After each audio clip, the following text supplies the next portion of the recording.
שלום לכם כולם, כאן פיפא BBL 17. אני מראה לכם את הגיימפליי של פיפא 18 חברים. פאקינג פיפא 18.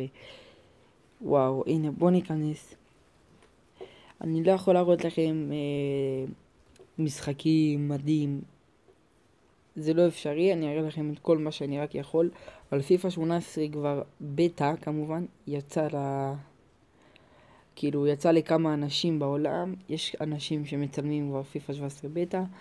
ככה פיפא 17 אולטימטים נראה. פיפא 18 סליחה, אולטימטים נראה. באמת פיפא לדעתי נראה לי תהיה אחת הטובות. אני מאמין גם שהיא תהיה יותר טובה מפיפא 17. תראו, יש גם את הקריירה של אלכסנדר. יש קריירה שאתם יכולים לנו לבנות שחקן ולעשות איתו קריירה כמו אלכסנדר, רק אתם בונים שחקן עם השם שלכם ועושים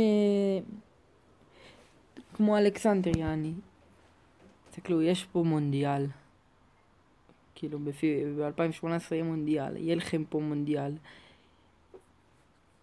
פשוט פיפא 18 דעתי תהיה אחת הטובות. אני לא יכול להראות לכם יותר קלפים, יותר עניינים. יש לכם את הספין הזה שאתם פותחים את הפיפא 18 עם הגלגל הזה שאני מראה לכם עכשיו. אתם מקבלים שחקן, יכול לצאת לכם את רונלדו, את מסי בהתחלה. מסובבים, מקבלים שחקן. מה שיוצא לכם תקבלו לפתוח את המשחק הזה איתו.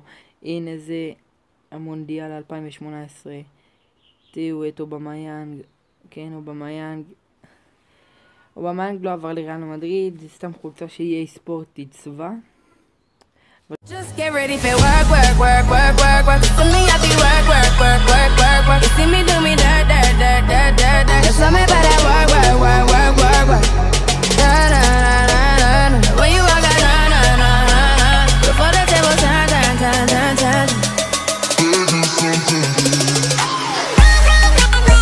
You see me, I be